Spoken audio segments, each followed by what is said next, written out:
Welcome to my channel. Tell me honestly, have you ever wanted to speak English but suddenly your mind goes blank?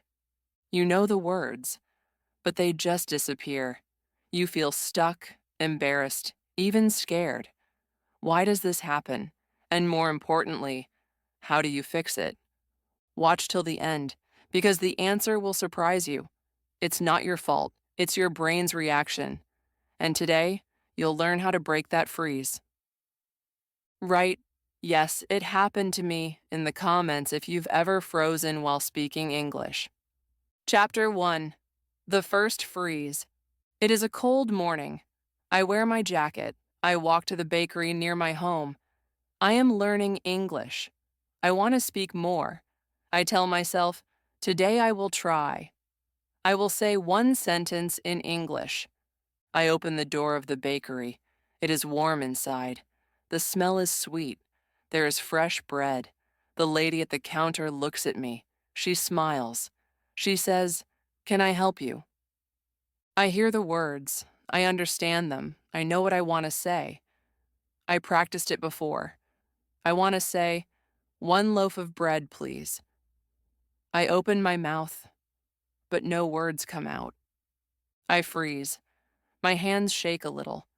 My heart beats fast. I feel hot. Then I feel cold. My brain becomes quiet, then loud.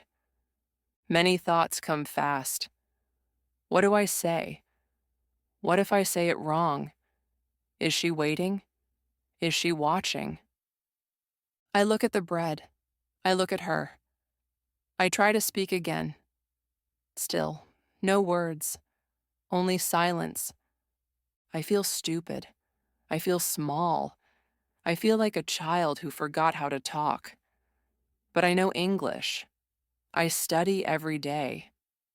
Why can't I say this simple sentence? The lady keeps smiling, but now it feels strange. She says again, "Can I help you?" I nod my head. I point to the bread. She gives it to me. I pay. I leave. I don't say anything, not one word in English. I walk home. I feel heavy.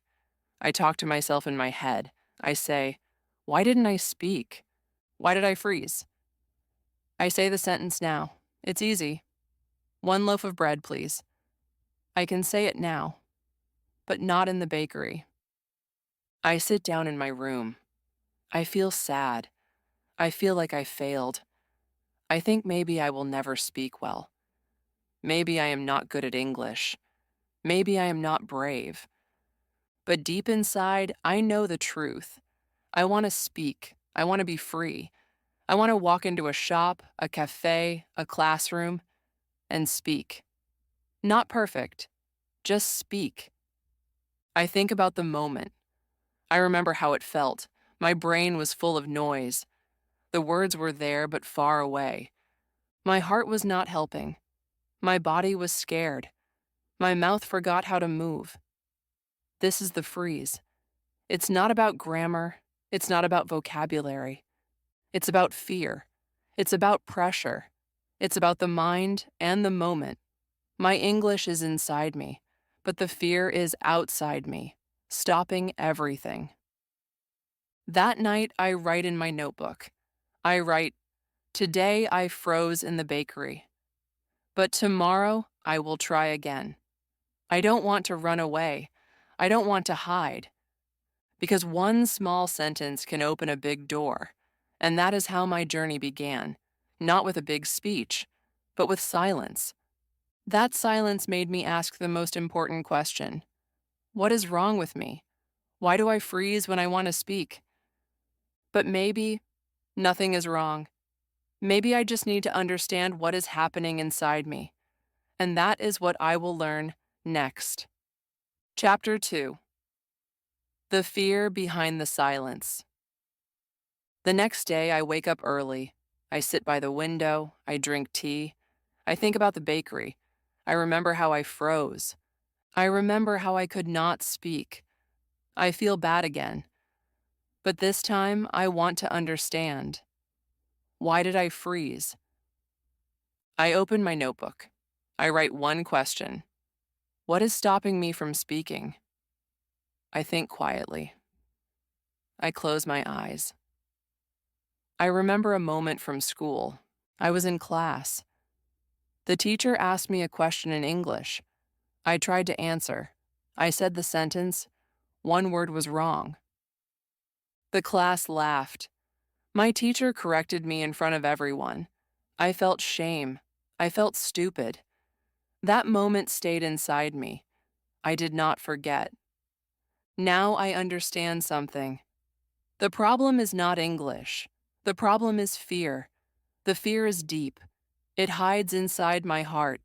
It tells me, don't speak. Don't make a mistake. People will laugh. You will fail. I hear this fear every time I try to speak English. When I am alone, I can speak. I talk to myself in English. I can say full sentences. I feel good. I feel smart. But when someone is in front of me, I feel pressure. My brain becomes slow. My body feels weak. I freeze again. This fear is like a wall. I see the words on the other side, but I cannot reach them. The fear says, stay quiet, be safe. But I don't want to stay quiet. I want to break this wall. I start reading about fear. I learn something important. Fear is not the enemy. Fear is trying to protect me. My brain thinks English is danger, so it stops me. It shuts my mouth. It says, be silent. Don't risk it. But I am not in danger. I am just speaking. I am not standing in front of lions. I am standing in front of people. Kind people, normal people, like me. I realize my fear is from the past. It comes from bad memories. It comes from shame. But now I can change that. I can create new memories, happy ones, safe ones. I write in my notebook again. I am safe. I can speak. I am allowed to make mistakes. That evening, I go for a walk. I see a small child. He's learning to ride a bike. He falls. He gets up. He falls again. But he smiles. He does not feel shame. He is learning. I smile too. I think, that is me. I am like the child. I fall when I speak, but I can get up. I go home. I talk to myself in the mirror. I say, hello? How are you? I am learning English. I look into my eyes. I speak slowly. I smile. I feel better. I feel strong. The fear is still there, but it is smaller now. It is quiet. It is not screaming anymore. I understand something big now. Fear lives in every English learner. You are not alone. We all feel it. Even good speakers felt it once. The difference is, they didn't stop. They spoke with fear. They spoke with mistakes. But they spoke. And that is what I will do too. Not tomorrow. Today. Chapter 3. Overthinking kills. Speaking. It is Sunday morning. I sit with my friend John at the park. We both are learning English. We speak slowly. We help each other. I feel relaxed. No pressure.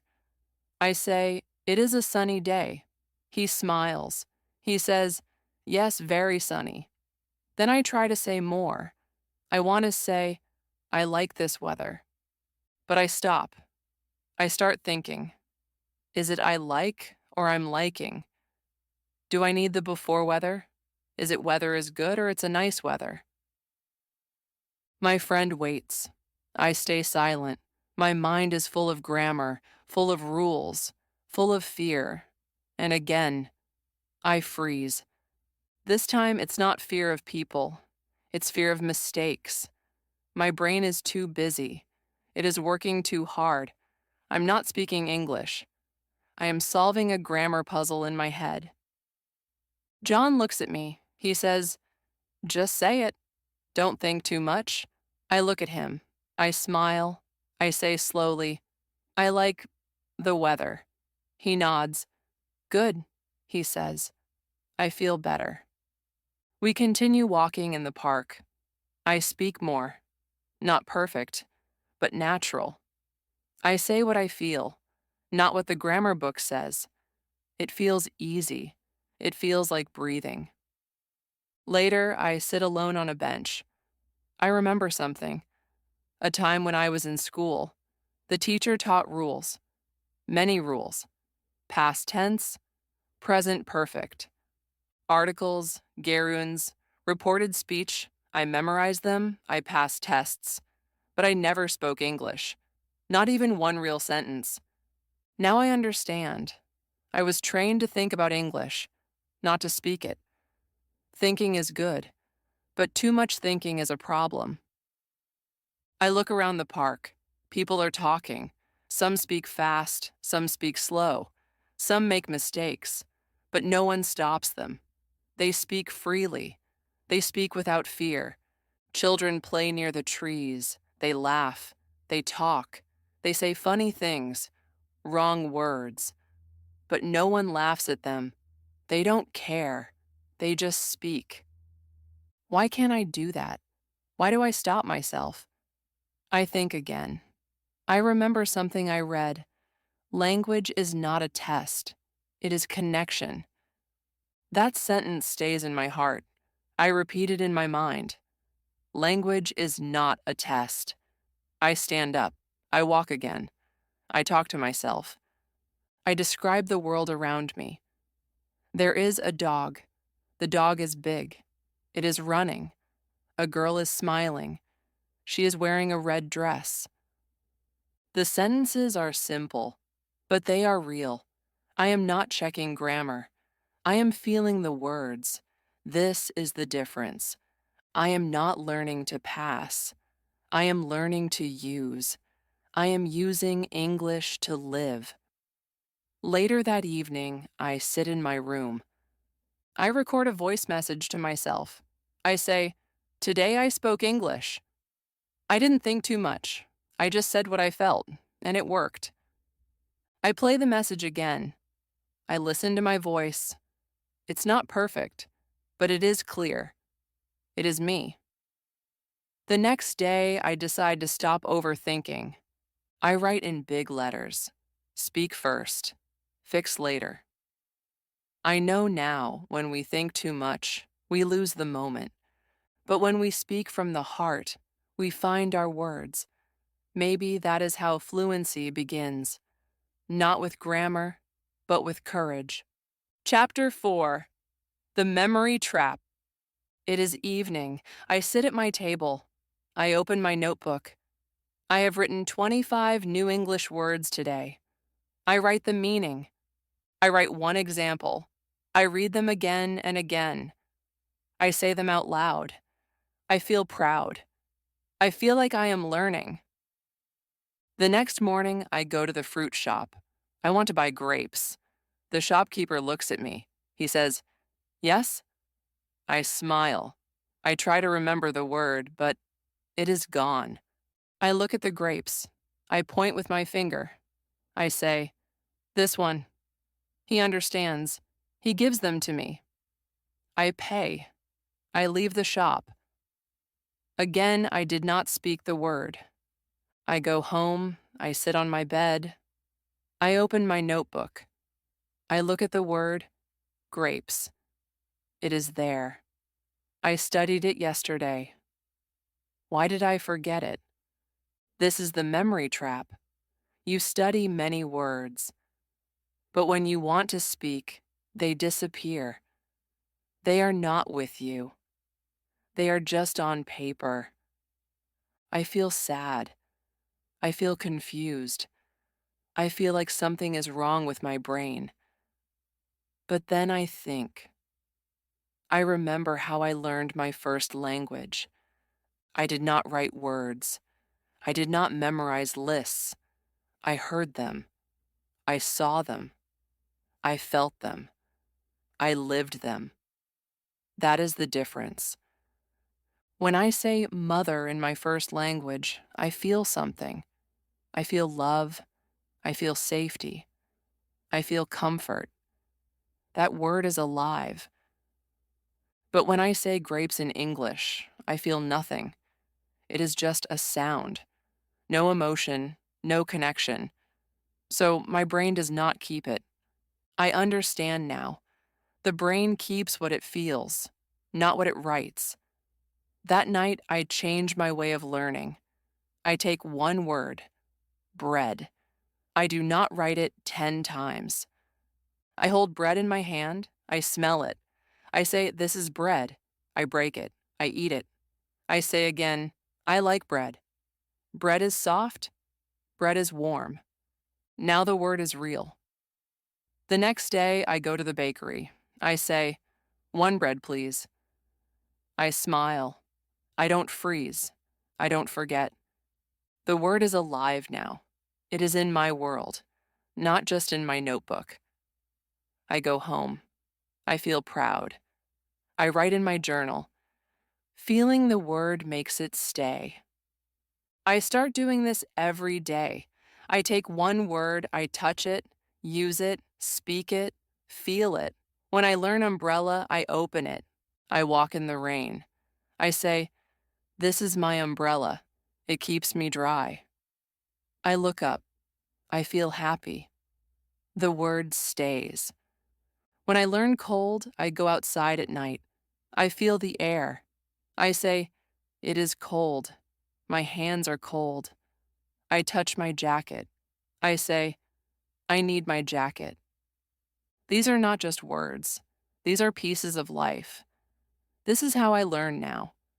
Not with pressure, not with lists, not with stress, with feelings, with real moments. And it works. I remember more. I forget less. I feel stronger. My brain is not tired. My heart is happy. Because I am not just learning English. I am living it. Chapter 5. Speaking Without a Script. It is a quiet morning. I wake up. I make tea. I don't open my grammar book. I don't open my notebook. I just talk to myself. I say, "Good morning. I am making tea. The water is hot. The cup is small." These are simple sentences, but they are mine. I am not reading them. I am saying them. From my mind, from my eyes, from my heart. I start doing this every day. In the kitchen, in the street, in the market. I speak when I walk. I speak when I cook. I speak when I wait for the bus. The road is busy. That boy is laughing. This bag is heavy. No one hears me. Sometimes I speak in my mind. Sometimes in a low voice. It becomes a habit, a new part of my life. I stop memorizing. I stop making word lists. I stop looking for the correct sentence. I just speak what I see, feel, and do. One day, I go to the coffee shop. The man behind the counter says, "What would you like?" I say, "One black coffee, please." He says, "Sure." That's it. Simple. No freeze, no fear, no thinking. It feels good. I sit near the window. I look outside. I see a dog. I see children playing. I whisper to myself, "The children are playing. The dog is running. The sun is bright." I feel calm. I feel natural. I feel like English is part of me now. This is not a test. This is not school. This is real life. I am not speaking from a script. I am speaking from my life. Before, I was afraid to make mistakes. Now I am not. I know mistakes are okay. I know mistakes are signs that I am trying, and trying is better than silence. I remember something my friend John told me. He said, "When I learned English, I spoke wrong for 1 year, but I still spoke. And then one day it started to sound right." I smiled when he said that, because I feel the same now. The words come slowly, but they come. They are not perfect, but they are true. I say what I want to say, not what the book tells me. I use easy words. I build small sentences. I don't wait for the right moment. Every moment becomes the right moment. At night, I speak to myself again, in the mirror. Today was good. I spoke in English. I ordered coffee. I said real things. I am getting better. I smile at myself. I feel proud. This is not magic. This is not fast, but it is working. The freeze is melting. The fear is smaller, and my words are growing. Because now I speak like a real person, not like a textbook, not like a robot, like me. This is what it means to speak without a script. This is what it means to find your voice. Chapter 6: The New Habit, Brave Speaking. It is a new day. I wake up early. I feel different now. I don't feel nervous. I don't feel afraid. I feel ready. I go to the window. I look outside. I say in English, "It's a sunny day." Then I smile. I talk to myself again. I will go to the shop. I will buy milk. My voice is soft. My words are simple, but they are mine. Every morning I do this now. I talk to myself. In the mirror, in the kitchen, on the street, in the shop. I make small sentences. I don't check grammar. I don't think too much. I just speak. This is my new habit. I don't study for 5 hours. I speak for 5 minutes, many times a day. Sometimes I talk to my neighbor. Sometimes I ask questions in English on the phone. Sometimes I order food and say, "Thank you, have a nice day." Each time I feel a little more confident. I still forget words. I still make mistakes. But now I don't stop. I don't freeze. I speak anyway. One day I go to a library. A girl is reading a book in English. I sit near her. I ask, "Is that a good book?" She smiles. She says, "Yes, it's very interesting." We talk for a while. I tell her I'm learning English. She says, "You're doing well." That one sentence, "You're doing well," it stays in my heart. It gives me more courage. Now, I don't wait for perfect moments. I create them. I know my brain is learning. I know my heart is getting stronger. My fear is getting weaker. My voice is louder. And this is what I want to tell you. You don't need big words to speak. You don't need perfect grammar to speak. You just need to speak. Start small. One word, one sentence. Every day. Speak when you feel nervous. Speak when you forget. Speak when no one listens. Speak even when you are afraid. Because brave speaking is better than perfect silence. One day, you will look back. You will remember the times you froze. You will smile. You will say, "That was me." But not anymore. Because now, you speak. You live in English. You grow in English. You feel in English.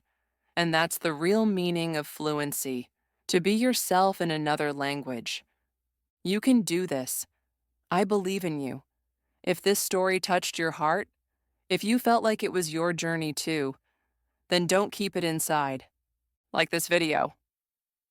Comment and tell me, what small English sentence will you say today? Subscribe to this channel, and let's keep learning English together. Because fluency doesn't start with a grammar book. It starts with you.